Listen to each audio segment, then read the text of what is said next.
Bom dia, pessoal. Meu nome é Lucas. Vocês tiveram a oportunidade de me conhecer, né, virtualmente, devido aí à pandemia. Alguns tiveram, né, a oportunidade de me conhecer aí naquela primeira aula que nós tivemos um diálogo, né? Nós trocamos algumas informações. Nós aprendemos um pouco aí sobre o início da filosofia, né? E hoje eu estou gravando aqui para vocês uma aula sobre um dos temas mais importantes aí da história da filosofia, que é a teoria do conhecimento, ou também a epistemologia, ou gnoseologia, como alguns preferem chamar. Como vai funcionar a dinâmica, né? Ainda tem algumas aulas para gravar aí, para dialogar com vocês. Então, que depende muito também aí do esforço, do estudo de vocês a partir dos materiais que eu disponibilizar, né? É, dentre esses temas importantes, eu considero aí que a teoria do conhecimento é um tema muito relevante, tanto para a gente pensar como é possível o nosso conhecimento, quanto aí para quem tem pretensões de vestibular ou tem pretensões aí de aprofundar mais o assunto, né? Trataremos também de outros temas interessantes, como a ética, né, que é um tema muito caro aí para a filosofia, muito importante. Provavelmente trataremos do existencialismo também, que é um tema muito caro, e de alguns tópicos contemporâneos, né? Como é que vai funcionar a dinâmica para este tema específico, né? Eu dedicarei 2 encontros a ele, ou seja, falarei hoje sobre a introdução do que nos leva a pensar questões de conhecimento, e no próximo encontro falarei especificamente de filósofos que pensaram essas teorias, que desenvolveram teorias nesse sentido. Então, eu apresento aqui para vocês. Deixa eu colocar o slide. Ok. Oi.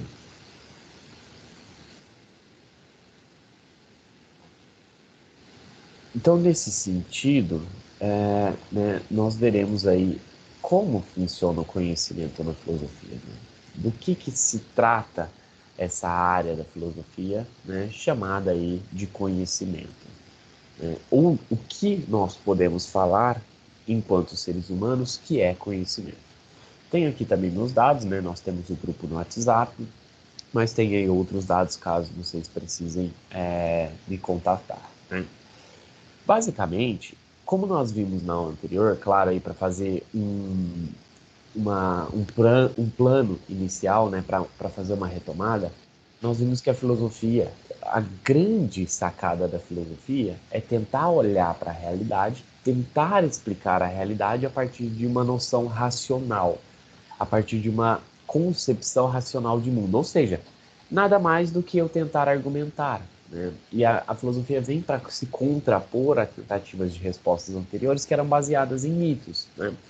E mitos aqui a gente pode entender aquela variedade de mitos clássicos, né? Por exemplo, uma pessoa que está no mar revolto, ela acredita que o fato do mar estar revolto e a embarcação dela estar quase virando pode ser o fato de que Poseidon, né, o deus dos mares, está bravo, né, ou está zangado com essa pessoa, ou com o dono da embarcação, e por isso ele está fazendo aquilo.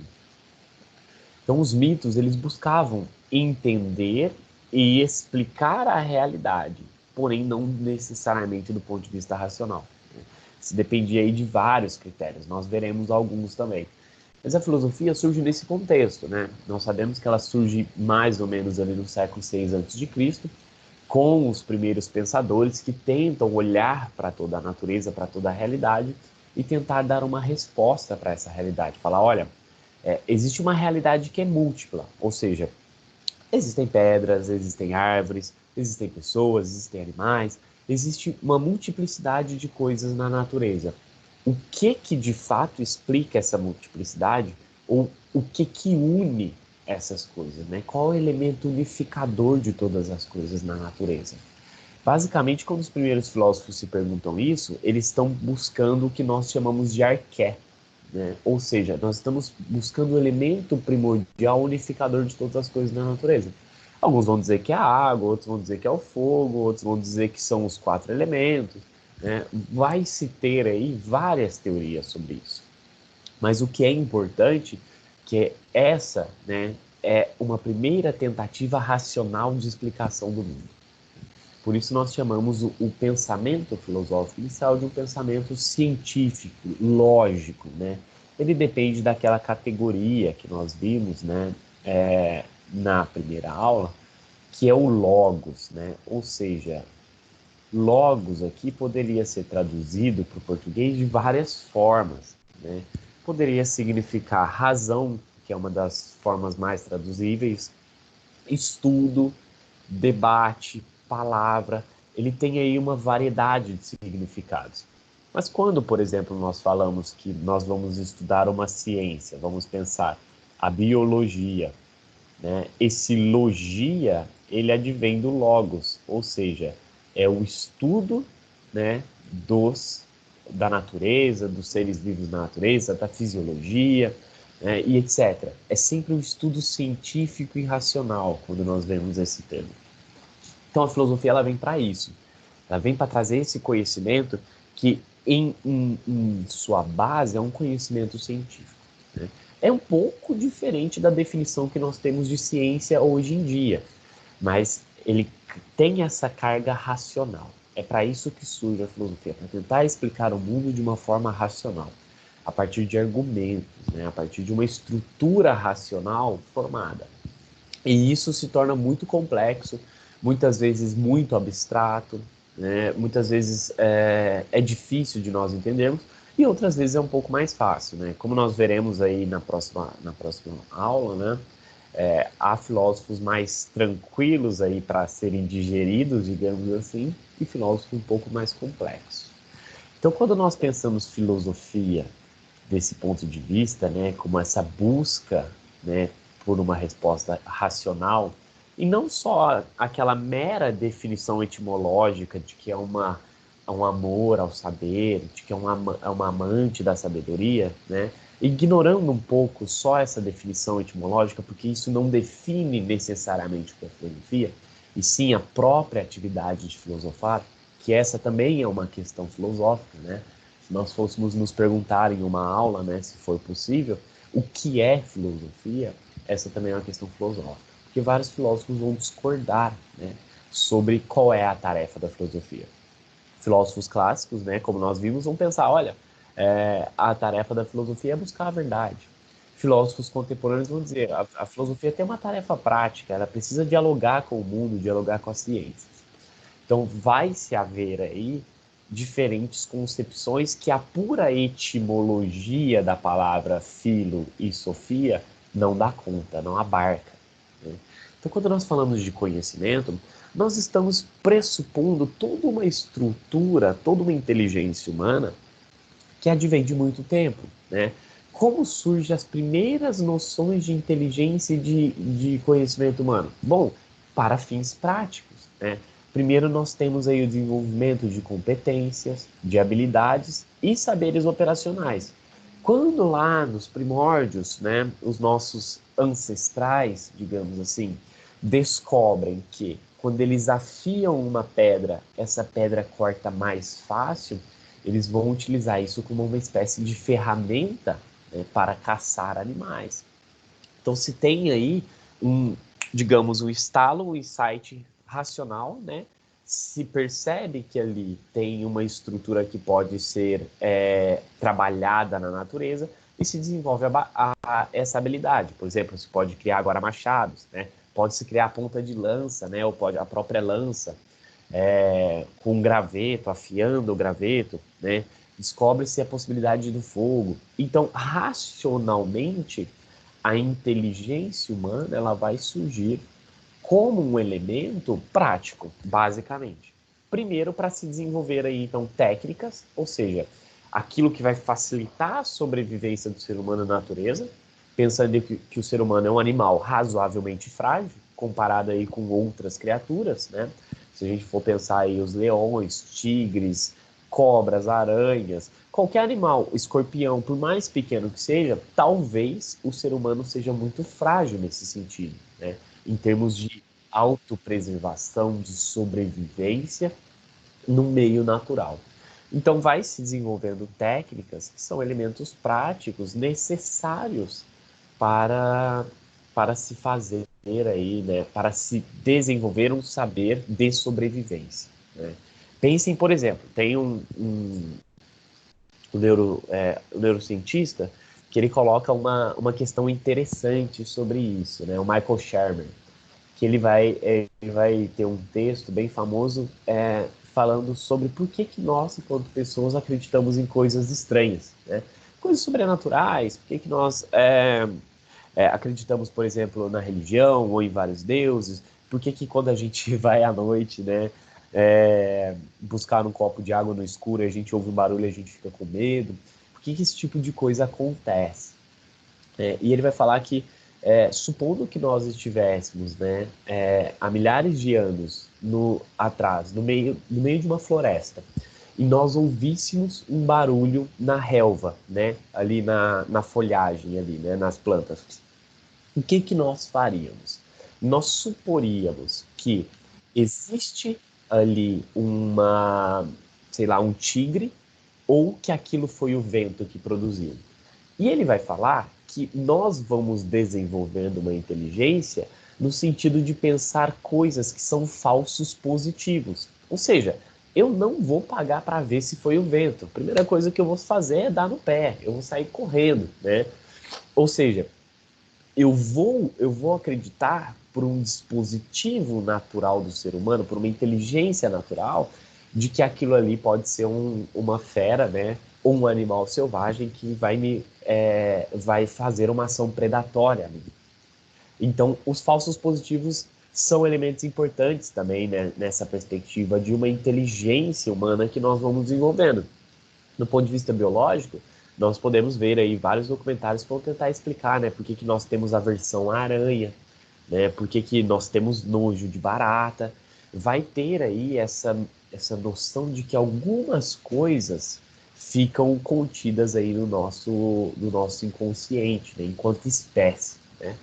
E nós vamos nos adaptando nesse sentido. Então aqui as técnicas, né, elas vão ser aí um instrumento muito importante para nós sobrevivermos, né? Dentre tudo isso que eu tentei exemplificar, né, nós temos aí esses meios, né, que são meios interessantes em que nós vamos intervir na natureza, perceber elementos na natureza que podem ser utilizados aí para nossa própria sobrevivência. E a partir disso, nós temos ainda uma inteligência que se desenvolve a partir de instrumentos. Nós vamos vai ser possível a nós, né, não só intervir na natureza, mas nos apropriar dela, né? E vejam, né? Claro que eu estou falando aqui numa questão muito primária, muito rudimentar, mas vai se haver muitas críticas a respeito dessa ideia de que nós podemos nos apropriar de qualquer bem na natureza, ou de que qualquer bem na natureza é dado ao nosso bel prazer enquanto seres humanos. Essa é uma ideia também muito criticada. Mas a ideia é que nós vamos nos apropriando da natureza, né, para que a gente possa conseguir mais facilidade na aquisição de alimentos, né, abrigo, né, para que nós possamos nos proteger. Nós vamos transformando matérias-primas em instrumentos úteis, né? Até hoje nós fazemos um grande uso da madeira, por exemplo, né? Se tem aí, né, essa ideia da pedra de corte, né, que ela pode funcionar como um instrumento para corte, a ponta da lança, o cultivo agrícola, né, arar a terra, e assim sucessivamente. A nossa inteligência nesse sentido, num sentido primário, então ela vem para um elemento prático, né? Só que isso é muito rudimentar para a gente pensar o conhecimento. Isso é algo que se desenvolve aí, digamos, naturalmente, né? Um biólogo evolucionista poderia dizer, olha, tranquilo, isso aqui se desenvolve com o ser humano, é algo natural do ser humano. Porém, nós temos algo que se desenvolve de forma extremamente grandiosa, que aí seria o nosso pensamento. E é a partir disso que a filosofia vai pegar aí, né, essa noção de conhecimento e vai tentar trabalhar. O que o pensamento humano, ou o que muitas vezes a natureza humana produz enquanto conhecimento e racionalidade. Então, se num primeiro momento nós temos aí necessidades práticas imediatas de sobrevivência, Num segundo momento, o nosso conhecimento ele vai se aprimorando, buscando se abstrair, se extrapolar. Ele busca uma espécie de pureza, né? Uma espécie de razão pura em que ela vai tentando sempre se aperfeiçoar. Ela vai tentando especular as coisas ou cavar mais a fundo para saber coisas como surgiu o universo, né? Como surgiram os seres humanos? O que que nós somos, né?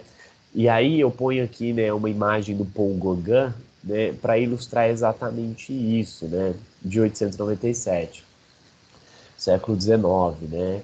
E ele se pergunta nessa imagem, né? Ele coloca essa imagem, ele pergunta os elementos mais básicos que a filosofia trata, né? Que são até clichê. De onde nós viemos, quem nós somos e para onde nós vamos, né? Quando a filosofia se pergunta isso, quando ela gera essas especulações mais profundas sobre a existência, ela está se perguntando aqui também algo que nós vemos muito claro aí nas religiões. Só que o sentido das nossas vidas, né, ou da nossa existência. Vou colocar nossas vidas aqui, que acho que fica mais fácil de entender, né? Quando ela busca isso, ela busca só que de uma maneira racional, diferente da religião, que vai buscar pela fé, muitas vezes, né? Então, de onde nós viemos, significa aí que nós queremos saber o que nós somos enquanto pessoas, né? O que produziu a vida humana, o que nós somos enquanto seres humanos, por que raios estamos nesse mundo, né? Por que eu vivo, por que a Mari vive, por que a Júlia vive, por que a Beth vive, por que nós somos seres humanos e temos consciência da nossa própria existência, né? Veja, nós somos muito preocupados com a consciência, né, com a nossa existência. Nós temos consciência dela, né? E nós buscamos sempre nos aperfeiçoar nesse sentido. Então, quem nós somos traz aqui uma ideia de que nós buscamos sentido para as nossas vidas. Será que o sentido das nossas vidas é um sentido religioso de sermos felizes? Será que o sentido das nossas vidas é um sentido pessimista, como pensou um filósofo chamado Schopenhauer, de que é ter sofrimento? Será o que abrange, né? O que unifica a ideia das nossas vidas enquanto seres humanos? O que confere sentido à nossa existência, né? E ainda mais, para entender o que confere sentido à nossa existência, nós precisaríamos saber para onde nós vamos quando nós morrermos, né? Vai acabar tudo? Eu vou entrar no sono eterno? Vai haver um julgamento final, como dizem as religiões? A minha energia vai se dissipar? Será que os vermes vão comer a minha carne e isso é tudo que resta para nós, né? Então, esses são os elementos mais básicos que vão motivar aí isso que a gente chama de especulações profundas. Ou seja, nós vamos começar a pensar questões, buscar resposta para essas questões que não são muito fáceis de se encontrar. E que muitas vezes, no nosso dia a dia, não vai ter um caráter prático. Se perguntar isso que nós estamos nos perguntando aqui, de onde nós viemos, quem nós somos e para onde nós vamos, é algo que todos nós, seres humanos, fazemos nas nossas vidas em algum momento. E isso não tem necessariamente um caráter prático. A gente não sai conversando necessariamente aí, né, sobre essas coisas com outras pessoas. Isso muitas vezes, né, é de um foro interno nosso, né, é algo pessoal. Então, isso acontece quando a gente deita na cama e para refletir sobre o nosso dia, sobre as nossas ações. Então, essas especulações mais profundas, tanto sobre a origem do universo, a origem do nosso planeta, a origem da vida, elas são muito importantes. Mas a filosofia, ela vai trabalhar isso do ponto de vista dos seres humanos, né? Porque é muito importante nós entendermos essas noções, esse sentido das coisas de um modo humano. Por quê? Porque existe aí uma questão de moralidade. Nós somos os únicos seres da natureza que agimos e socializamos de uma forma extremamente complexa, produzindo cultura, produzindo avanços, produzindo uma série de coisas, e nós agimos moralmente, ou com a falta da moralidade. Então, pensar o ser humano como centro dessa especulação é muito importante, né? Quem pensou isso, na verdade, foi um filósofo chamado Sócrates, de que nós devemos buscar explicações sobre as coisas do universo. Mas não adianta nada a gente buscar isso se a gente não buscar isso do ponto de vista humano. Se nós não entendermos a nossa ação moral no mundo, a nossa ação para com o outro, o valor da minha ação, né? Qual é o valor da ação de alguém que rouba? Qual é o valor da ação de um político que é corrupto? Né? Ou seja, valor aqui significa falar se isso é correto ou se não é correto. Por que que é correto, por que que não é correto, por que que está certo, por que que não está. É dar argumentos a respeito disso, é valorar. E a moralidade vai trabalhar basicamente com isso. Então ela está intrinsecamente relacionada com o conhecimento, com o pensamento. Tudo aquilo que nós produzimos enquanto seres humanos vai estar vinculado aí com a nossa busca por conhecimento, né? Isso é muito importante. Aí para os mais novos aí que conhecem talvez o ET Bilu, né? O famoso o ET Bilu deixa uma mensagem lá, né? Pra gente que ele fala, busquem conhecimento, né? Basicamente, né? Claro, é um meme da internet, mas basicamente é isso. Nós, seres humanos, estamos constantemente buscando nos aperfeiçoar, buscando conhecimento, ainda que não seja algo tão robusto quanto isso que eu estou falando aqui para vocês. Mas necessariamente nós buscamos isso, enquanto pessoas, né, enquanto seres humanos. Então, nós temos aí, né, um elemento muito importante que marca, né, o nosso desenvolvimento enquanto seres humanos nessa trajetória humana, que é a saída da pré-história para a história. Né? E aqui o elemento indispensável, vocês já devem ter visto aí com o professor de história, da passagem da pré-história para a história, é o desenvolvimento básico aí do que nós chamamos de escrita. Né? A escrita é o que permite aí nós marcarmos o nosso posicionamento no mundo, nos marcarmos enquanto seres humanos no mundo. E a escrita ela permite uma complexidade enorme, né?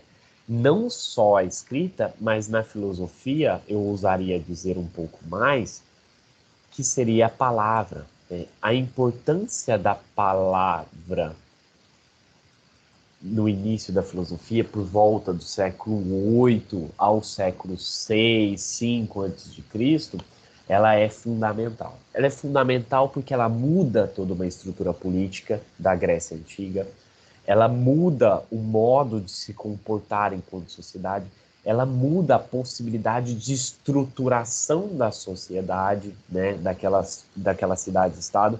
Então a palavra aí, né, nós chamamos a palavra também de logos porque ela é muito importante, né? Eu ter o direito à palavra, eu ter o direito ao manifesto, né? Me manifestar, a contrapor um posicionamento. Né? E isso, do ponto de vista da escrita, se torna mais grandioso ainda. Né? Tanto é que nós vemos uma enormidade de livros, de artigos científicos, por exemplo. Né?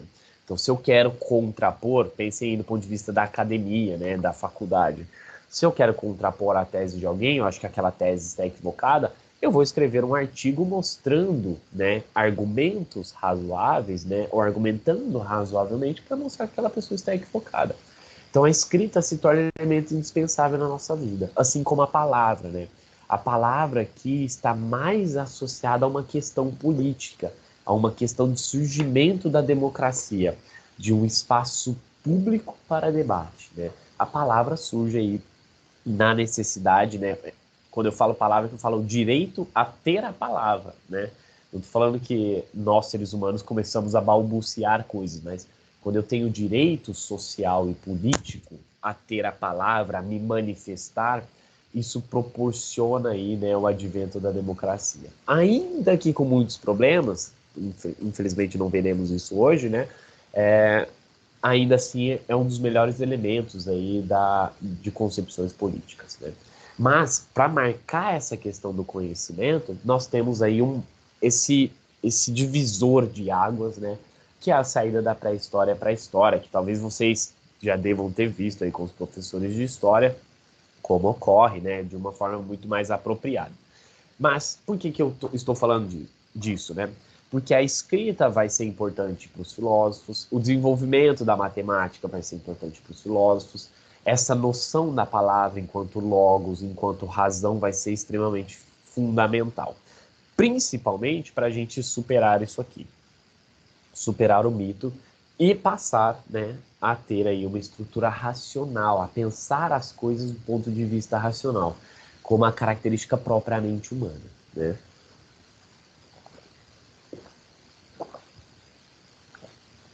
Desculpa. Então a filosofia, como nós já vimos, surge aí, né, por volta do século VI a.C.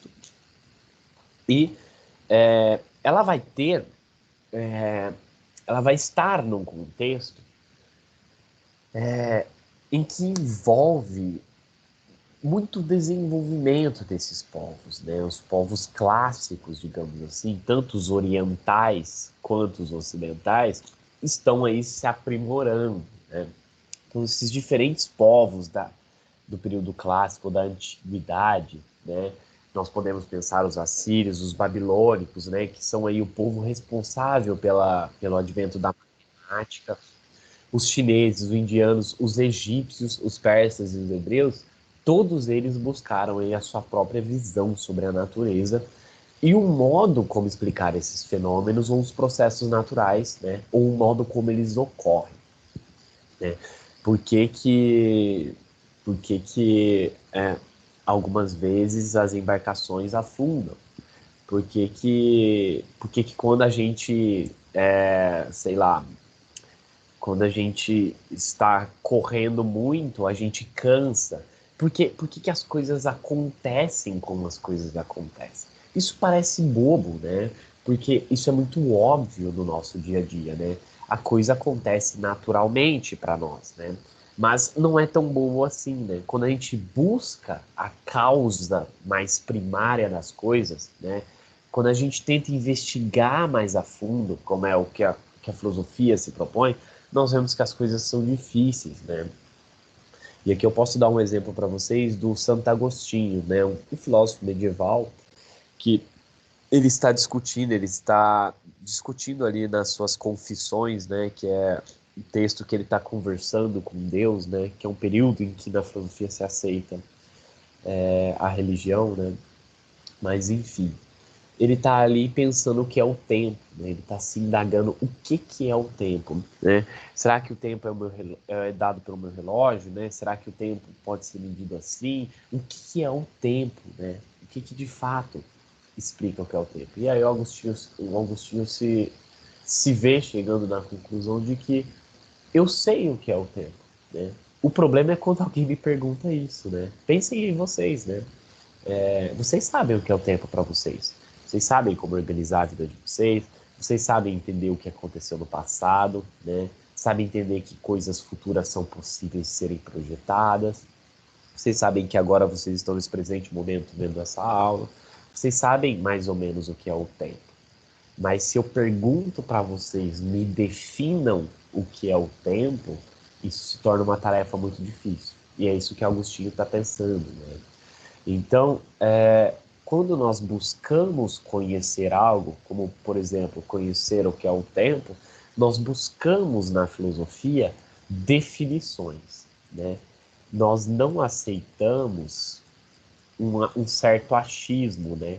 Ou não aceitamos a ideia de que, por exemplo, Deus criou o tempo, está ótimo. Ou que surgiu, que existiu um titã chamado Cronos, que matou aí o seu pai Urano, e ele sempre existiu e ele sempre vai existir, e ele é a definição própria do tempo, né? Nós não aceitamos essa noção mitológica, né? Ainda que o nosso tempo no Ocidente seja muito visto do ponto de vista cronológico, né? Veja que, né, o termo lógico de novo, né, o estudo do tempo, né? Ou seja, ainda que nós tenhamos essa grande influência da concepção mitológica, né, nós buscamos uma noção racional, um estudo racional do tempo, né, um estudo lógico, né? Nós buscamos cientificamente entender o que é o tempo. Então nós buscamos em filosofia definições para as coisas, né? Falar, professor, tem muita coisa aí que parece que a filosofia estuda que é besta, né? Que não faz sentido nenhum, né? Ficar falando que é o tempo. De fato, muitas coisas parecem bobas, né? Mas busquem as definições para essas coisas e nós veremos que não é fácil, né? A filosofia é uma espécie digamos, de arte, né, racional, que busca esquadrinhar as coisas, né? Entender o que essas coisas são. Isso muitas vezes vai ser prático? Isso vai me ajudar no mercado de trabalho? Olha, talvez não ajude no dia a dia, no mercado de trabalho, talvez não seja um conhecimento pronto, rápido, um conhecimento necessário aí para vocês articularem nessa correria, nesse mundo contemporâneo que é corrido. Talvez não seja, mas a longo prazo ela vai clareando e despertando certos estalos aí na nossa cabeça para entender o que é o mundo, para definir noções de maturidade, né? Para tentar buscar entender o que nós somos. Talvez até para dar um respaldo lógico para a nossa vida, né? Ou mesmo emocional, né? Para nós entendermos por que, que nós sofremos como nós sofremos. Pensem aí, vocês devem estudar com o professor de sociologia. Essa é uma ciência, a sociologia, que surgiu só no século XIX. Ela é uma ciência muito nova, né? Que está pensando na nossa articulação na sociedade ainda, nós enquanto seres sociais. A filosofia já vem tentando trabalhar isso lá desde os seus primórdios, né? Se a gente pegar Aristóteles, que fala que nós somos animais políticos, somos dotados dessa capacidade política de nos organizar, de produzir algo a mais do que os outros animais produzem. Então, quando nós buscamos essas definições, como por exemplo a gente vê grandemente também na sociologia, estamos buscando entender o nosso papel, o nosso posicionamento no mundo, né? Ainda que ele não seja tão prático, tão imediato como nós queremos supor, né? Tem-se, né, contemporaneamente, um fomento ao prático, ao imediato, ao rápido, né? Se vocês puderem ler ou ver alguma coisa mesmo na internet, pesquisem aí sobre o mundo líquido, né, ou a liquidez contemporânea que o grande sociólogo Zygmunt Bauman, né, nos fala sobre o fato de tudo ser muito líquido, né? O fato até das nossas relações serem líquidas, elas são instáveis, né? Pensa o líquido dentro de uma garrafa, né? Ele vai para lá e para cá, ele não tem uma certa rigidez, né? E isso porque as coisas são muito rápidas, né?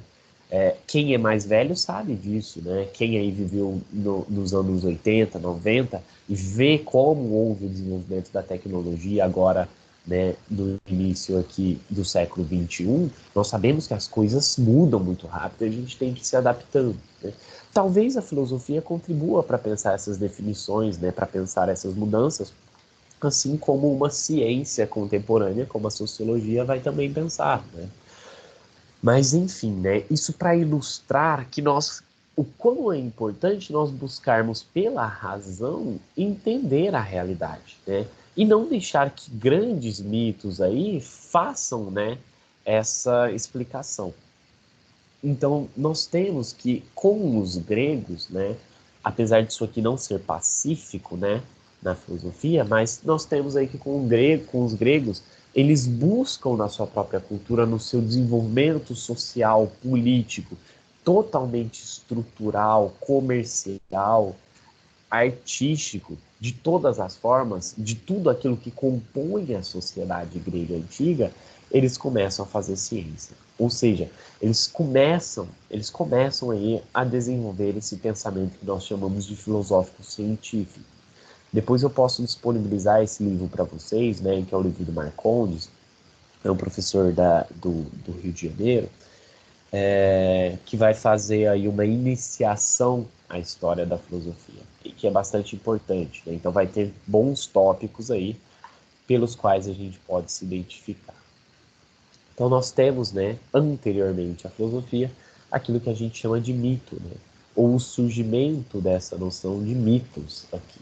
Deixa eu trocar a coisinha aqui.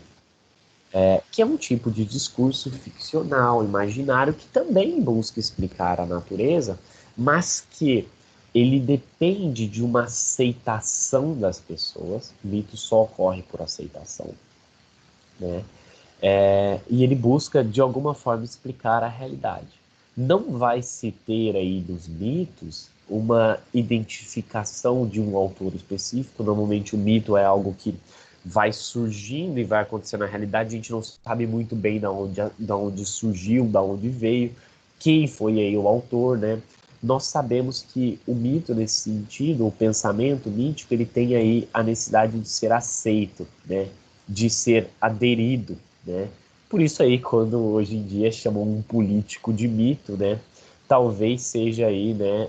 As pessoas acham que isso é algo bom, né? Mas muitas vezes pode ser uma aceitação, uma adesão aí desmedida, né? Sem a devida ponderação racional, né?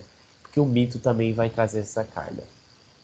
Significa que quando surge a filosofia o mito acaba? Não, nós gostamos de coisas mitológicas, né?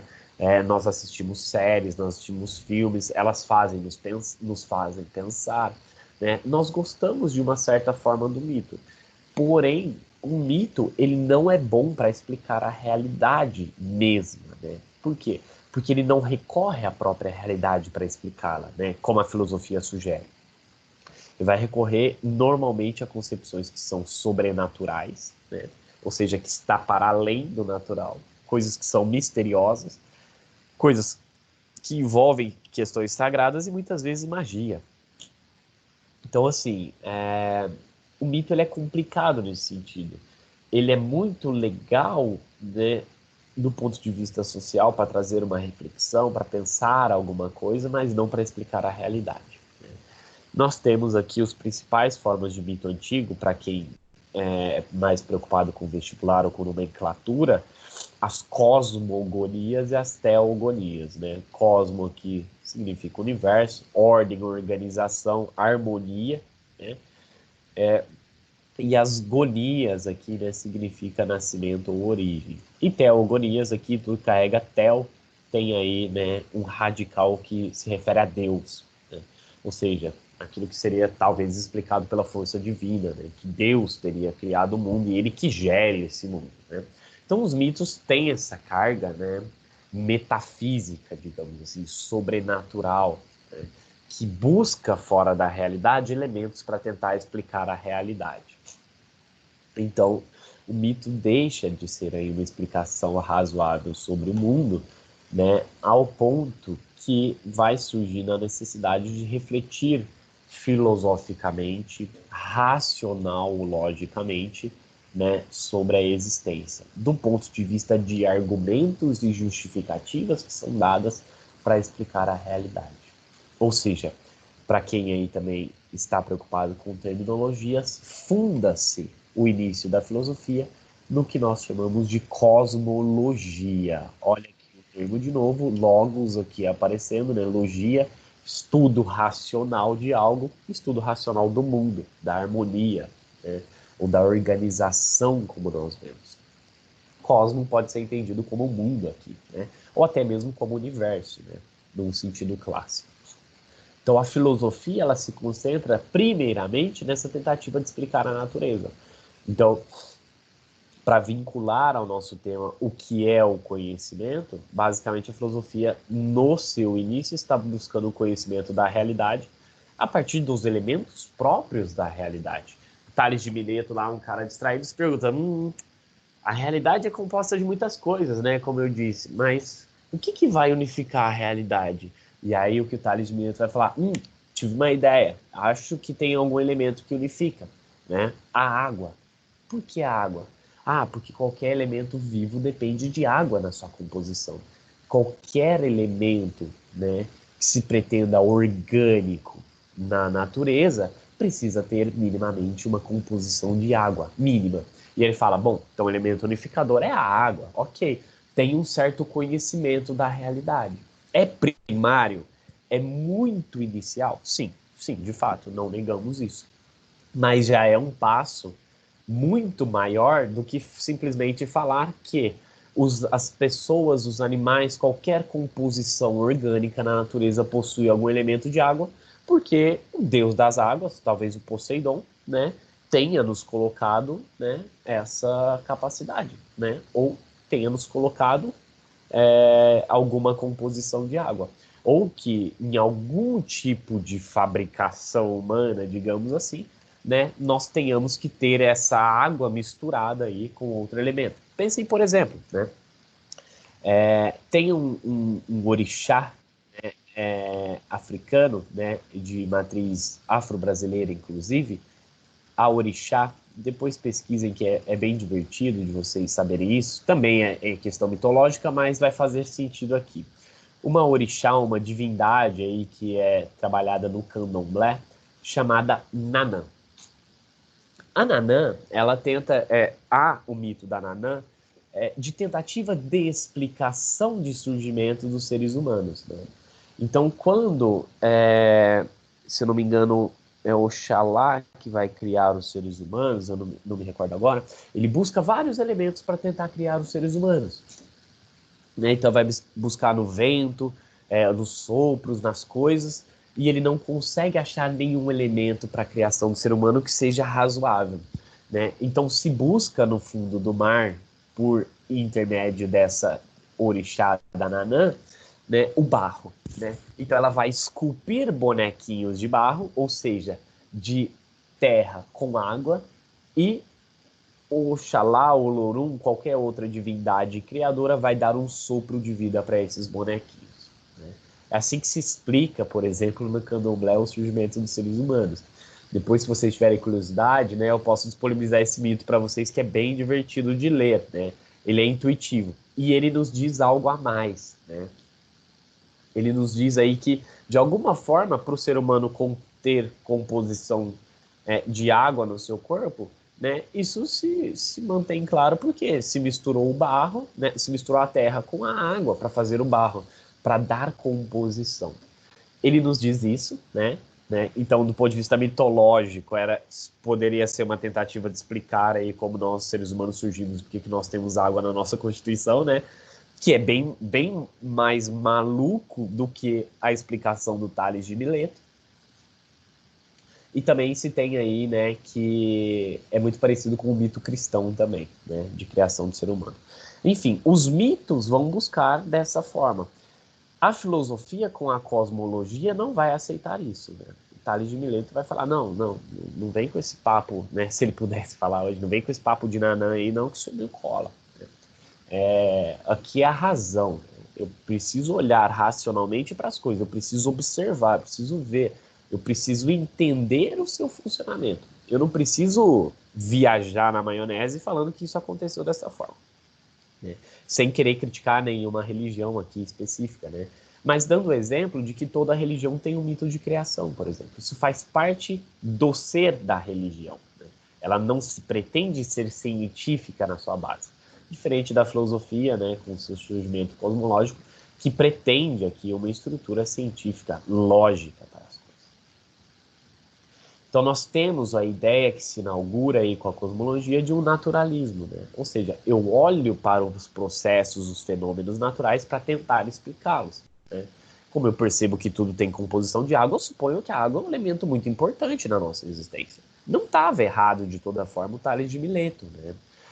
O erro dele talvez seja supor que esse é o elemento unificador da nossa existência, né?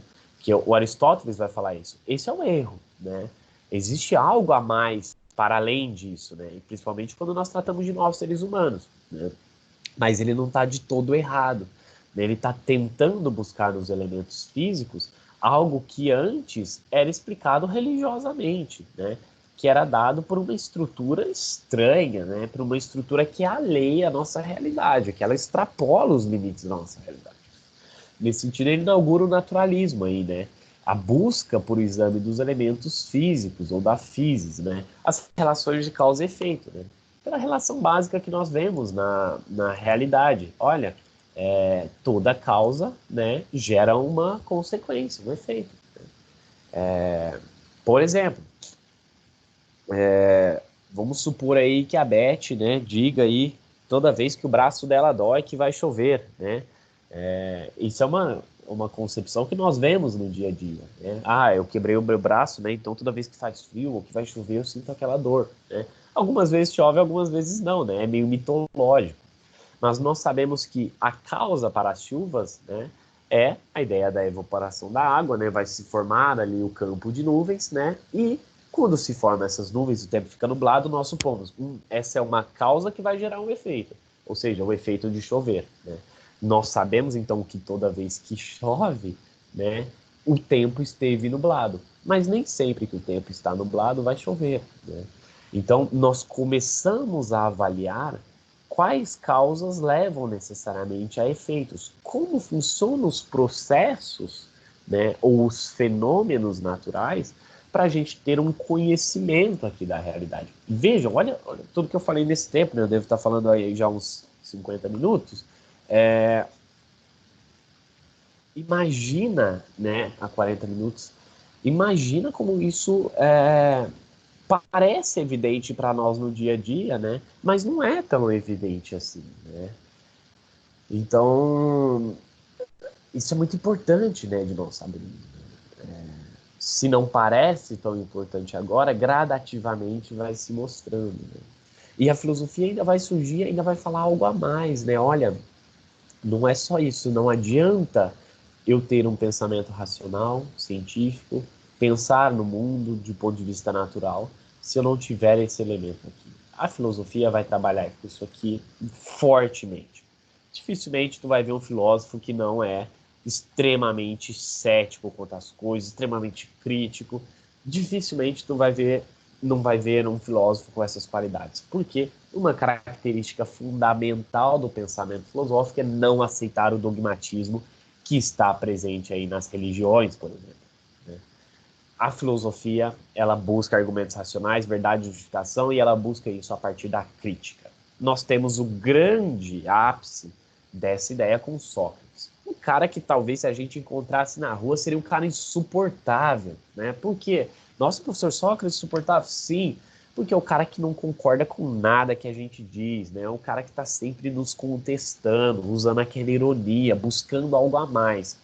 Então, o filósofo é esse cara meio chato que tá sempre discordando das coisas, tá sempre falando, pô, peraí, não, peraí, calma aí, Mari, vamos dar um passo atrás, vamos ir com calma, porque talvez as coisas não estejam bem assim, né? O calma aí, Júlia, né? Calma, Laura, vamos pensar melhor sobre as coisas. O papel do filósofo é ter esse caráter crítico, né?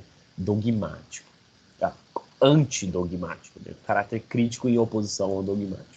Ou seja, o filósofo tem que sempre estar aberto à discussão, reformulação e correção. O filósofo que não está aberto a isso, ele já não está entendendo bem o papel da filosofia, né? E se vocês veem aí pseudo-filósofos, né, pseudo-pensadores como o grande guru Olavo de Carvalho, vocês vão ver que esse cara, ele causa mais problema do que traz benefícios, né?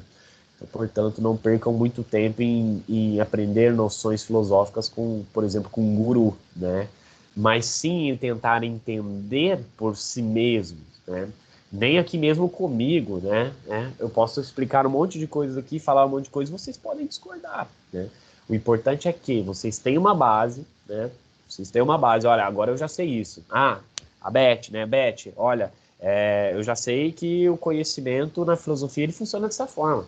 Então agora eu vou pensar se é assim mesmo que o conhecimento funciona, na realidade, nas outras ciências, na minha vida. Para que é isso tudo, né? O que isso vai alterar na minha vida? Então é importante que nós façamos esse movimento de autonomia, né? Inclusive eu vou propor a leitura de um texto aí para gente, né? Na próxima aula que busca no conhecimento essa ideia de autonomia, né? Texto que de um filósofo que é mais ou menos criticado aí, né? Pelo seu pensamento, mas que nos traz bastante coisas boas aí, também do ponto de vista racional, que é o Kant. E que toda pessoa que se interessar por filosofia minimamente, ou que se interessar pelo conhecimento ou pela razão, deve ler em algum momento da sua vida. E é um texto extremamente fácil de ler, né? Provavelmente leremos juntos. Enfim, a busca por conhecimento, é isso que eu quero deixar claro, é muito importante, né? E o importante nesse caminho aqui é que nós tenhamos um caráter crítico, né? O Tales de Mileto não saiu lá com a ideia do nada, né? Com o estalo do nada, falando, olha, a água responde aí os nossos problemas, vamos deixar o mito de lado. Não foi assim. Foi uma estrutura pensada, crítica, racional, né? Provavelmente de muita argumentação, de muita conversa, de muito embate, né? Para construir aí o pensamento. E aqui, né? Falando aí no nosso amigo Sócrates, que eu falei um pouco antes, né? Coloquei até uma fotinha dele, para a gente pensar, né? Se nós desejamos conhecer as coisas de uma forma segura, conhecer algo de forma segura, qualquer coisa, para dizer que nós tenhamos conhecimento de algo, nós devemos questionar, discutir, examinar exaustivamente seus vários aspectos, né? Na filosofia não basta que a gente cave um buraco com a pá, nós precisamos aí de uma retroescavadeira. Por quê? Porque com a pá aí a gente talvez não consiga ir tão fundo quanto a gente conseguiria com a escavadeira. Ou seja, a filosofia busca ir mais a fundo. Ela busca a resposta para as coisas de um ponto de vista mais fundo, olhando seus meandros, aquilo que está implícito, e não se deparando somente com as aparências ou com aquilo que é superficial. Então, nós não nos contentamos aí, né, com elementos básicos ou com respostas imediatas ou apressadas, né, sobre a realidade. Por exemplo, de que nós simplesmente fomos criados do barro, né, porque a Nanã trouxe barro lá do fundo do mar. Não, isso até pode funcionar do ponto de vista da fé, né, mas para explicar racionalmente, né, não funciona. E isso nos causa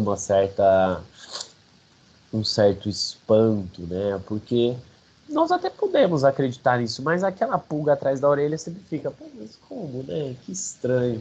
Então, essa pulga atrás da orelha, essa ideia de ter a estranheza, ela é muito importante, né? Para que nós não tiremos conclusões apressadas sobre as coisas, né? Veja, nós vivemos um momento político, social, econômico extremamente conturbado. Se a gente não utilizar a possibilidade de um conhecimento seguro para entender essa realidade, a gente vai tirar muitas conclusões precipitadas. E é a coisa mais fácil de acontecer nesse momento. Pense aí, por exemplo, né, entrar aí na esfera da história de novo, né, na esfera dos professores. Mas uma das principais características para o surgimento de um regime fascista como foi o nazismo, né, é que se tem uma grande crise instaurada, né, e uma promessa de recuperação dessa crise. Então, quando nós tiramos conclusões apressadas ou quando nós apressadamente queremos resolver um problema, talvez o tiro saia pela culatra, né? Como diriam por aí o ditado, né? Então, talvez um exame mais minucioso sobre as coisas seja mais interessante. E a busca por conhecimento é isso, fazer esse exame mais minucioso a partir aí dessa tradição que nós chamamos de filosofia, iniciada lá com Tales de Mileto. Ou seja, o desenvolvimento da investigação filosófica vai se dar, então, por essa busca de compreensão racional da natureza e, posteriormente, né, com os estudos de Sócrates, a partir aí de compreender o ser humano, os valores, os códigos morais, o conhecimento, a verdade, vários desses temas que nós trabalharemos aí, com certeza, ao longo das nossas aulas.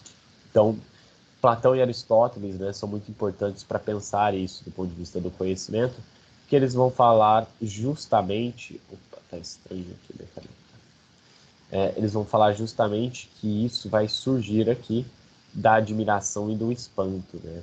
Ou seja, a própria natureza filosófica, a própria natureza do filósofo vai derivar aí desse sentimento desse sentimento de espanto e de admiração sobre a realidade ou sobre tudo que nos cerca. Então, quando nós falamos de conhecimento, né, encaminhando aí para o final, né, tendo em vista que já foi bastante prolixo aqui, as principais questões que nós temos o que é o conhecimento? Eu falei várias coisas, várias buscas por conhecimento, tentei distinguir mito de filosofia, um pensamento sobrenatural de pura aceitação de um pensamento crítico, né? Mas o que é o conhecimento? O conhecimento é aquele saber prático inicial para a sobrevivência, o conhecimento é pensar as especulações que nos cercam, o sentido da nossa própria existência, como estava na obra do Gauguin, né? O que de fato, que raios é essa tal coisa de conhecimento? Né? O conhecimento é possível? Será que nós podemos adquirir isso que nós chamamos de conhecimento? Será que não há possibilidade racional de aquisição desse conhecimento? quais são os limites para o nosso conhecimento humano, né? Até onde nós podemos conhecer alguma coisa, até onde vai aí a nossa capacidade de conhecimento. Pensem aí principalmente sobre o universo, né? Do ponto de vista da astrofísica, né? Da astronomia no geral. Até onde nós podemos conhecer algo.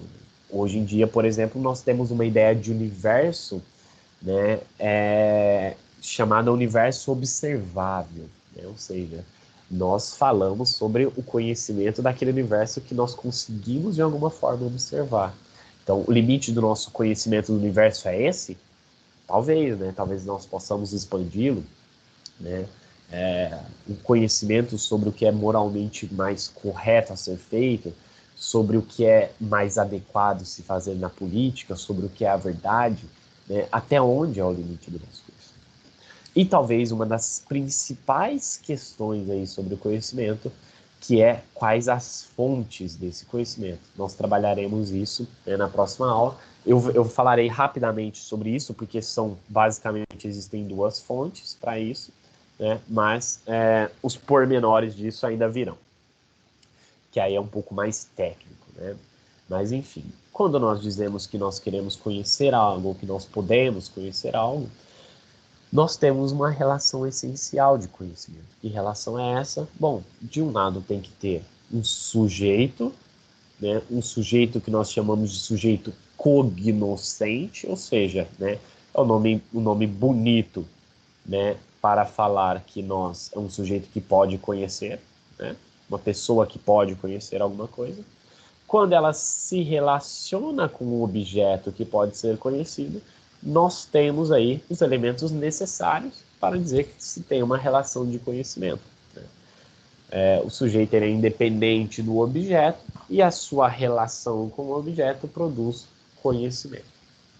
Isso acho que é até tranquilo, né? Até bem pacífico de entender num primeiro momento. Então, existe um sujeito cognoscente que pode conhecer, um objeto cognoscível, um objeto que pode ser conhecido, e, portanto, a relação desses dois elementos produz conhecimento. Pensem aí no universo, né? Nós podemos criar um super telescópio, né? Pensem o Hubble, né? Para explorar o universo? Sim, ok. Nós, seres humanos, enquanto sujeitos que podem conhecer, criamos uma ferramenta para esse conhecimento, né? Qual que é o objeto a ser conhecido? O universo. Ah, mas é todo o universo? Não, atualmente, do ponto de vista científico, sabemos que é o universo observável, né? Então, é o que pode ser conhecido, é o objeto a ser conhecido. O objeto aqui se refere a qualquer elemento da realidade, né, no caso. Tudo aquilo que pode ser conhecido, né?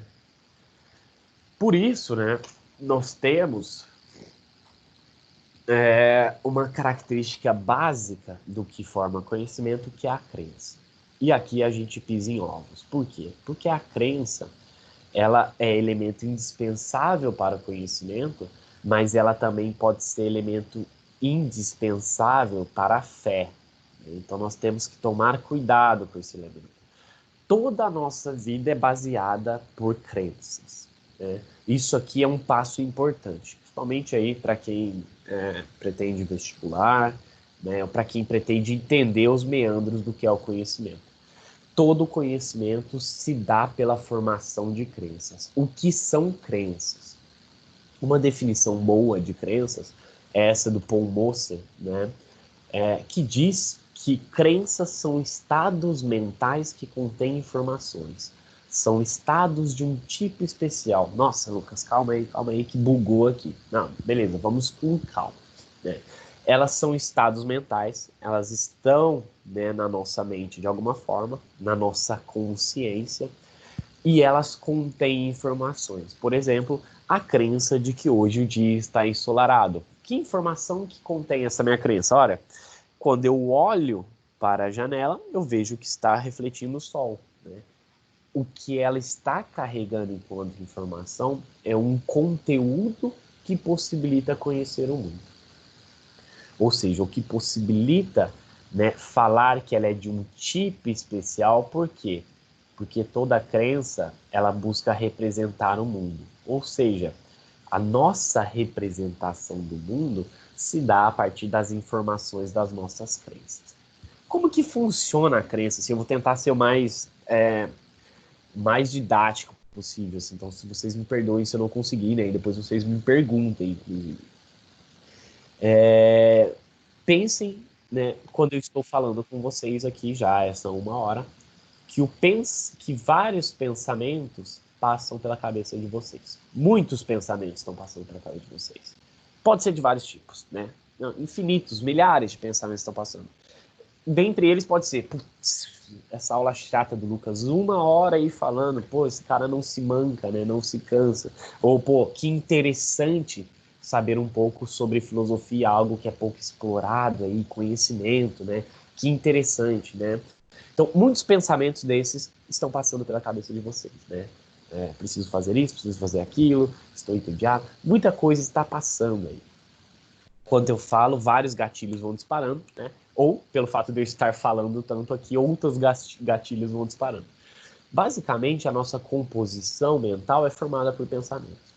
O nosso pensamento, quando nós o ajuizamos, quando nós colocamos um valor nele, nós formamos a crença. A partir desse valor, nós formamos a crença. Por exemplo, existe um fato no mundo. Um fato qualquer que está acontecendo. Deixa eu colocar aqui. Exemplo. Estou assistindo, vou colocar vendo aqui que é menor, vendo a aula de filosofia. Estou vendo a aula. Isso é um fato no mundo. Está acontecendo agora, né? Quem estiver assistindo a aula está fazendo isso, né? Estou vendo a aula, né? Estou prestando atenção, estou assistindo a aula. Isso é um fato no mundo, ele ocorre no mundo, assim como o dia está ensolarado. Quando eu ajuizo isso, quando eu digo estou vendo a aula está interessante, a aula está tediosa, a aula contribui para o meu conhecimento. Quando eu tento ajuizar ou colocar valor nesse pensamento, eu tenho um processo formador de crença, né? Claro, estou explicando aqui mais ou menos na filosofia, é um pouco mais complexo que isso. Na neurociência também é um pouco mais complexo, mas basicamente, a partir de pensamentos sobre o contato que nós temos no mundo lá fora, né, digamos assim, o valor que nós damos para isso forma uma crença. Por exemplo, está chovendo. Ok, o que isso contribui para mim? Nada, né? É um conhecimento inútil, né? Está chovendo. Eu não chego aqui para vocês e falo, está chovendo, gente. Ele não serve para nada se eu não valorá-lo, né? Se eu não colocar um valor. Eu não estou falando de valor moral aqui, estou falando de ajuizá-lo, né? De utilizá-lo para algo, né? Ou seja, está chovendo. Preciso sair, né? Preciso buscar um almoço. Ah, ok.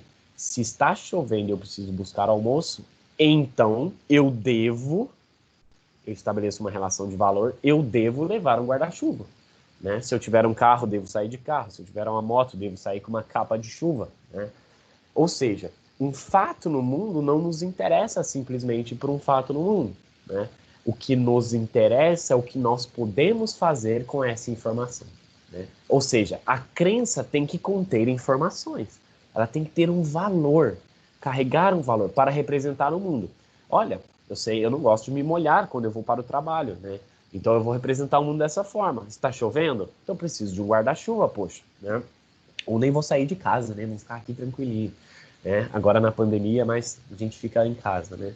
Enfim, né? As crenças elas vão representar o mundo dessa forma, né? Espero que eu tenha me feito claro, né? Mas elas vão tentar representar o mundo e elas vão funcionar como uma espécie de mapa do mundo. Pensem aí, a Primeira Guerra Mundial, né? Uma guerra de trincheira. Quando o general chega ali, abre um mapão ali e tal, coloca as coisas, o Game of Thrones, né? Quando eles vão fazer uma estratégia de guerra, né? Nós devemos atacar por aqui, pelo flanco direito, pelo flanco esquerdo, o inimigo vai vir pela frente, nós podemos surpreendê-lo. Quando ele está fazendo essa estratégia baseada no mapa, ele está representando uma coisa no mundo, algo que irá acontecer no mundo. Ele está representando uma ação no mundo. Estou aqui planejando estrategicamente, estou conferindo o meu mapa para que eu possa, né, interagir ou agir no mundo. Ou seja, uma espécie de mapa, né, pelo qual a gente retrata o mundo e que nós vamos navegando nele, né? Então, nós temos esse processo formador de crença que é muito importante, né? E nós formamos todo tipo de crença, né? Estou dando exemplos de crenças básicas para que fique claro, mas nós formamos crenças sobre tudo, né? A nossa vida é baseada em crenças. Pense em qualquer coisa aí que vocês pensarem, é um tipo de crença. Ela pode ser uma crença correta, pode ser falsa, ela pode ser uma opinião, ela pode ser conhecimento de fato. Todas essas nuances é o que tem que ficar claro para a gente dizer que essa crença produz conhecimento. Ou seja, nessa relação de sujeito e objeto, a crença é o principal elemento para a produção de conhecimento, né? Ou pelo menos para a produção de opinião. Por quê? É a partir da crença que nós nos relacionamos ou que nós representamos o mundo. Então, lembre, a crença é elemento fundamental aí para o conhecimento. E não só para isso. A crença nos leva a fazer coisas muito boas, mas também nos leva a fazer atrocidades. Pensem aí, né, novamente o exemplo do nazismo, que é um exemplo paradigmático. A ideia de que, né, se convence aí toda uma nação, ou toda uma nação acredita que tem uma raça que é inferior porque a nossa é superior. Essa crença produz algo no mundo. Produziu, como nós sabemos, uma atrocidade, né, o Holocausto. Talvez uma das mais terríveis atrocidades das quais nós temos conhecimento, né? Então, as crenças, elas agem fundamentalmente no mundo. E muitas vezes elas são perigosas, né? Então, nós temos que entender aí que a crença é parte indispensável do conhecimento. Então, para a gente definir crença, nós entendemos que ela é um estado que representa o mundo, ou seja, aqui como uma espécie de mapa, como eu falei, e ela também é um estado intencional, um estado mental intencional. O que significa? Ela sempre se direciona a algo, né? Por isso coloquei aqui uma pessoa atirando com seu arco no alvo. Ela busca acertar o alvo. Ela tem intencionalidade. A minha crença sempre visa algo, né? Quando eu digo está chovendo, né? Eu tenho a convicção, a crença de que está chovendo, então eu preciso aí levar um guarda-chuva. A minha crença é intencional nesse sentido. Ela busca antecipar um estado de coisas que é, eu não quero me molhar. Então ela visa um objetivo no mundo. Ela se direciona a alguma coisa. E a isso nós damos o termo aí técnico de intencionalidade. Nós temos aí normalmente sistemas de crenças, né, ou cosmovisões, né? Vocês podem entender a cosmovisão aqui como uma espécie de lente, né, com a qual nós enxergamos o mundo, né? Como se fosse um óculos, né? É aquela lente que nos permite enxergar o mundo, né? O professor de sociologia, por exemplo, falaria para vocês, cosmovisão, né? Supondo eu aqui, aquilo que vocês aprendem com a família de vocês, né?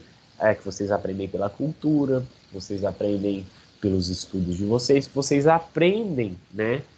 Tudo aquilo que cerca vocês de alguma forma e que proporciona vocês acreditarem em algo, né? Pensem, né, na sociedade indiana, por exemplo, eles acreditam que a vaca é um animal sagrado, né? Portanto, não se pode comer a vaca, né? Se alimentar da vaca. O sistema de crença, a cosmovisão deles está baseada nessa crença, né, nessa noção. Diferente de nós brasileiros que adoramos aí fazer um churrasco, né? A grande maioria dos brasileiros, né? Ou mesmo aqueles que não fazem churrasco, né, e defendem aí a vida dos animais, o direito dos animais, ainda assim, né, eles não estão deusificando o animal, eles estão buscando algum outro argumento. Então, o modo ou o sistema como essa crença funciona depende muito da cultura, né, dos seus conhecimentos, e ele vai variar aí, né, de sociedade para sociedade. O que seria um problema para o conhecimento, né? Por quê?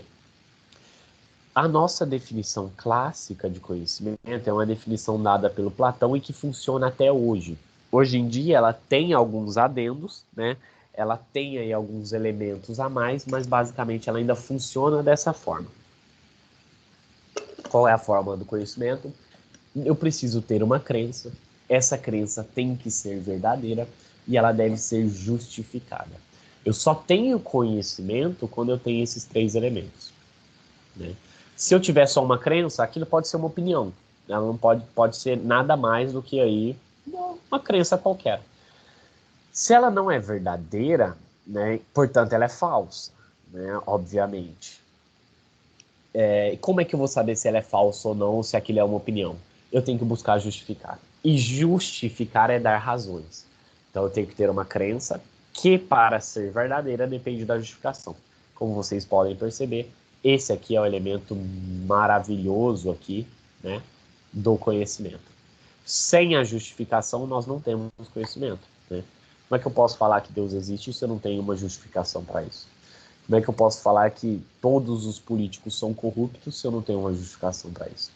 Como eu posso falar que agora está sol se eu também não consigo justificar? Ou seja, eu só posso ter conhecimento a partir dessas crenças que eu falei para vocês, político corrupto, está sol, né? Se eu conseguir justificá-las. Se eu der uma justificação que mostre a verdade dessa crença, portanto, eu tenho uma relação de conhecimento. Conhecimento, tradicionalmente, se define por crença verdadeira e justificada. E isso nós seguimos até hoje, né? De uma forma teórica, digamos assim. Vai haver aí alguns meandros, algumas coisas, mas se segue essa definição. Crença verdadeira e justificada, né? Quais são esses meandros, esses aspectos? Olha, aspectos do conhecimento. Dogmatismo, nós não aceitamos aí o dogmatismo, né? Muitas vezes o filósofo não gosta, né? Como eu já disse, né? Porque o dogmatismo pressupõe que existe uma verdade universal e que ela não está passível à discussão ou a debate. Para nós isso é irracional, né? Existiu um período na história da filosofia em que se aceitou muito isso, que foi o período medieval, né? Em que existe uma relação da filosofia, da razão, com a igreja, com a fé. É um período conturbado para se fazer filosofia, muito conturbado, né? Muitos filósofos sofreram, inclusive, né, quando contestaram aí, a religião. E não só isso, né? Saindo do período medieval, se vocês assistirem um filme muito bom chamado Giordano Bruno, né, que conta a história do filósofo Giordano Bruno, vocês vão ver que ele foi condenado aí, né, pela Inquisição por contestar, né, as verdades religiosas, né, aquelas verdades principalmente sobre a composição do universo, né, sobre a ideia de que a Terra é o centro do universo. Giordano Bruno, junto ali com Copérnico, já estão contestando isso, né? E o Copérnico se safa, né, na verdade, mas Giordano Bruno pagou com a sua própria vida. Assim como Galileu, né, foi excomungado, né, da igreja, né, e ele readquire, olha que bizarro, né, ele readquire o perdão, né, da igreja, da sua excomungação, somente em 1992. Lembrando aí que o Galileu é do século XVII, né? Então praticamente 3 séculos aí, digamos, de punição celestial, digamos assim, não sei como é que seria, né, a definição, mas uma punição assim completamente descabida porque ele contestou cientificamente uma verdade estabelecida, né? E hoje aí o pessoal defendendo a Terra plana, né? Então é muita sacanagem, né? Quando nós vemos não só as pessoas no dia a dia fazendo isso, mas com endosso, né, com reforço do governo, né, do governo e dos governos, né, mais de um governo apoia essa ideia bizarra. Por quê? Por que eu falo isso com lástima, né? Porque nós já sabemos, né, que a ideia de que a Terra seja plana ou de que ela é o centro da nossa galáxia, né, pelo qual todos os planetas orbitam na sua volta e o Sol também, todos os astros, essa é uma verdade superada, né? Nós temos uma justificativa melhor, um conhecimento melhor para dizer que não é assim que funciona. Nós temos conhecimento. Combater conhecimento com opinião, né, não é algo razoável, não se faz, né, não se bate conhecimento com pura opinião, ou mesmo com fé, né? Tu vai precisar argumentar, tu vai precisar suar a camisa aí, né, para contestar isso. Não basta falar, eu acredito que a Terra é plana porque eu pus a reguinha no horizonte. Dá licença, né?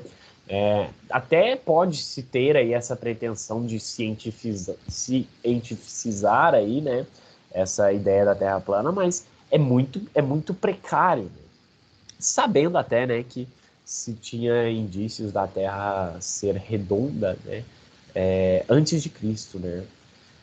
Então, no Oriente já se tinha essas medições, né? Esqueci agora o nome do rapaz que ele faz com a bengala no pulso. É muito bom o raciocínio. Ele chega numa medida aproximada aí, né? Do diâmetro da Terra. Chega a 41 mil quilômetros, algo assim. Sabendo aí que a Terra tem 40 mil quilômetros. Isso a gente está falando de 2.000 anos, né? Então, contestar isso dogmaticamente ou por meio de opinião é muito precário, né? E é muito perigoso.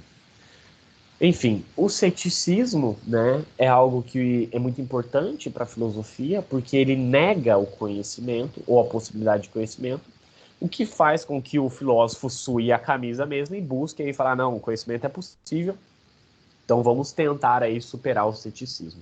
Né? Vamos tentar superar essa ideia de que o conhecimento não é possível, de que a totalidade do conhecimento não é possível. Então, o ceticismo é um elemento indispensável aí para o conhecimento, né? É importante que tenham os céticos. O relativismo que diz que não existe uma verdade única, mas várias verdades, né? Ou verdades que dependem da cultura, né? Que dependem da construção social, que hoje em dia é muito mais difundida, né? Contemporaneamente. Em contraposição à ideia clássica de que os filósofos defendiam uma verdade única. É isso, pronto e acabou. Né? Hoje não, hoje se tem uma abertura maior ao relativismo. Tanto é que relativistas clássicos são mal vistos. Se vocês darem uma rápida pesquisada, né, sobre a relação dos sofistas com Sócrates, é exatamente isso. Os sofistas, eles nem foram por muito tempo considerados filósofos, porque eles eram relativistas, né? Eles defendiam concepções políticas bem relativistas. Né? Ou que o ser humano é a medida de todas as coisas, por exemplo, como nos diria Protágoras. Né? Ou seja, se o ser humano é a medida de todas as coisas, então a verdade é relativa. Né? Ou seja, não existe uma verdade universal, única. Não existe é errado matar, é errado mentir. Não, tem contextos que talvez seja necessário, né? Tirar uma vida para poupar tantas outras, talvez. Né? Diria um utilitarista. Né? Ou tem algum contexto em que é adequado mentir, né? Talvez mentir para salvar a vida de alguém. Né? Então, um relativista vai pensar que não existe uma verdade final universal sobre tudo, como alguns filósofos pensaram, mas que nós temos que olhar para o elemento contextual, social, cultural, para tentar entender a verdade ou as verdades. Né? Assim como é uma verdade para o indiano que a vaca é um animal sagrado, aqui no Brasil não é uma verdade, por exemplo, diria o relativista. Né? O pragmatismo acredita que a verdade aí é algo útil à sociedade, que é algo prático, que traz benefício à sociedade. Essa é uma concepção contemporânea que nós também não vemos muito, né? Mas aqui nós trabalhamos mais nessa dualidade aqui, ceticismo, relativismo e aqui, né, em contraposição ao universalismo.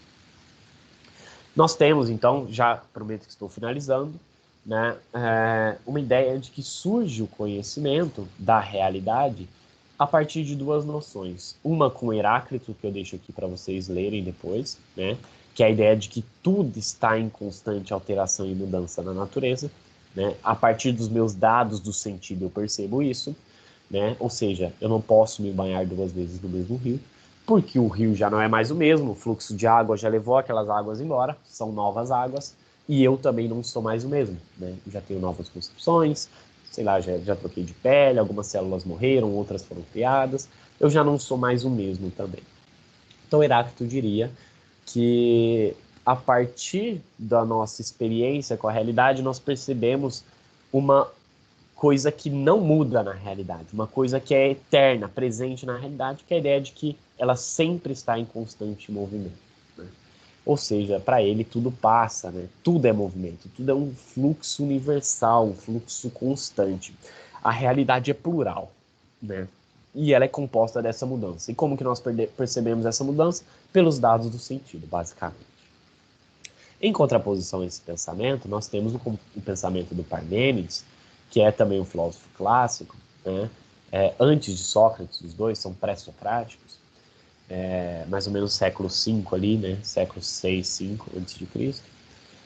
E ele vai fazer uma distinção entre realidade e aparência.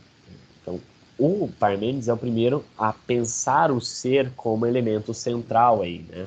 dizendo que tudo aquilo que está no nosso pensamento é racional e que os nossos dados do sentido, eles nos enganam, eles trazem falsas aparências. Então, os dados do sentido não são fontes confiáveis de conhecimento. Somente o nosso pensamento, a partir da estrutura racional, é que proporciona um olhar correto da realidade. Ele é o extremo oposto do Heráclito. Por que eu estou falando desses dois filósofos? Porque eles são os filósofos precursores, né? O que vão dar aí o início do que vai ser o pensamento filosófico do conhecimento, as fontes do conhecimento. Quais são essas fontes? O empirismo, a ideia de que a fonte do nosso conhecimento advém dos dados do sentido, e, de outro lado, o racionalismo, a ideia de que a nossa razão, a nossa mente, o nosso pensamento é o produtor de conhecimento, é a fonte confiável. Então, a partir do pensamento rudimentar desses dois filósofos, se tem um aperfeiçoamento que mostra, bom, nós só podemos conhecer de duas formas. Ou experienciando as coisas pelos dados do sentido, né? Por exemplo, eu sei que se eu enfiar a mão na tomada eu vou tomar um choque, eu tenho um conhecimento aí, né? Ou pela razão, pensando aí, né? Essa possibilidade de conhecer o mundo pela razão, pela abstração, né? Pensando que nem sempre eu preciso da prática para saber as coisas. Por exemplo, 3 vezes 5, eu sei que é a metade, é igual a metade de 30. Eu não preciso da experiência para pensar isso aqui. Eu não preciso ver isso no mundo, eu não preciso contar pegar 3 laranjas e multiplicar por 5 maçãs para saber. Não preciso disso para saber que toda vez 3 vezes 5 é igual a 15 ou a metade de 30. Essa é uma verdade racional dada. Não preciso ver isso na experiência. Então, acredita-se que essa é uma fonte mais confiável aí de conhecimento. Outro exemplo, né? Vamos supor, né, que afrouxe um pouco a pandemia, né, o nosso distanciamento, e esteja caminhando ali perto do IFE, talvez, né, e veja ao longe vindo a Laura, né, ou que parece ser a Laura, né, e a Júlia, quem sabe. E aí, né, reconheço elas, né, por um milagre, né, professor que é ruim de reconhecer, mas reconheço, né, ao longe e falo, pô, acho que é, né, dou aquela ajeitada no óculos e dou aquele velho tchauzinho, né, coisa que a gente já fez muito, tenho certeza. Dou aquele velho tchauzinho e falo, pô, que legal encontrar vocês aqui, que legal, né, dá um abraço, né, quanto tempo que a gente ficou distanciado. E aí eu chego ali na hora e vejo que não são elas, né. Quem nunca passou por essa vergonha, né, isso é bem comum. Mas o que eu quero dizer com isso? Que filósofos racionalistas vão dizer, nossos dados do sentido nos enganam. Se eles nos enganam, eles não são fontes confiáveis para o conhecimento, né? Então a razão deveria ser aí a fonte mais confiável, né? Enquanto que outros filósofos que pensam aí, né, a partir dos dados do sentido vão dizer que, olha, na verdade, a gente se engana mesmo, né? É comum, mas ainda assim é a melhor fonte para o conhecimento. E é sobre isso, né, sobre essas fontes do conhecimento, essas duas fontes e uma terceira possível via, né, que nós conversaremos, né, nos próximos encontros, né, no próximo encontro. Então falarei um pouco mais sobre o pensamento de alguns filósofos nesse sentido. Hoje foi mais para introduzir mesmo a questão, então devo ter passado aí pelo menos 50 minutos introduzindo, né, a discussão, falando sobre filosofia, sobre mito, para a gente recapitular um pouco do que a gente já discutiu na primeira aula, para entender mais ou menos por onde caminham as coisas e para entrar na ideia de que existe uma relação de conhecimento de sujeito e objeto. A crença é elemento fundamental, mas essa crença deve vir acompanhada aí tanto da verdade quanto da justificação. Há vários tipos de conhecimento e a principal fonte, né, as principais fontes do conhecimento são essas duas, né? Aquela que advém da experiência, que nós chamamos de empirismo, e aquela que advém da razão, o racionalismo. E aí nós trataremos mais especificamente delas. Bom, espero aí que eu tenha me feito claro na medida do possível, eu sei que foi prolixo, mas eu busco aí, né, trazer o máximo de informações para vocês, o máximo de exemplos que eu consigo, né, para que vá facilitando o nosso convívio, né? E se pareceu muito distante da realidade, calma, a gente vai ver algumas coisas que são mais próximas, a gente vai ver que outras são mais distantes mesmo, né? Mas esse é um conhecimento bem interessante para nós termos, né, sobre filosofia. e vai ajudar também depois para a gente discutir moralidade, né, discutir existência humana, e tópicos contemporâneos também sobre direitos, aquisição de direitos, talvez seja interessante trabalhar. Então espero aí que eu tenha me feito claro, eu espero que vocês possam, tenham a oportunidade de ver a aula com tranquilidade e que vocês tirem as dúvidas aí que forem surgindo e eu vou disponibilizando também os materiais para vocês, né, no nosso grupo. Então vamos mantendo o diálogo para que funcione legal. Certo, gente? Obrigado aí, obrigado pela cooperação, obrigado pelo prestígio aí de pensar nas aulas, continuem focados, com força aí nos seus estudos, que vocês vão ver que vale bastante a pena. Certo? Muito obrigado, me despeço de vocês cordialmente, né? E espero que o mais breve possível, com responsabilidade, nós consigamos nos encontrar pessoalmente, né, e superar esse período, tá bem? Qualquer problema, né, ainda que não seja sobre a matéria, seja questões emocionais, problemas, né, nós também podemos conversar, até porque todos somos seres humanos, somos movidos por emoções, né, por sentimentos, e nem sempre a coisa é muito fácil, né? Então, não carreguem fardos sozinhos, né? Compartilhem também com as pessoas, porque não é fácil para todo mundo, né? Tá bem, gente? Nos vemos aí na próxima e desejo a todos vocês aí uma ótima semana. Até logo.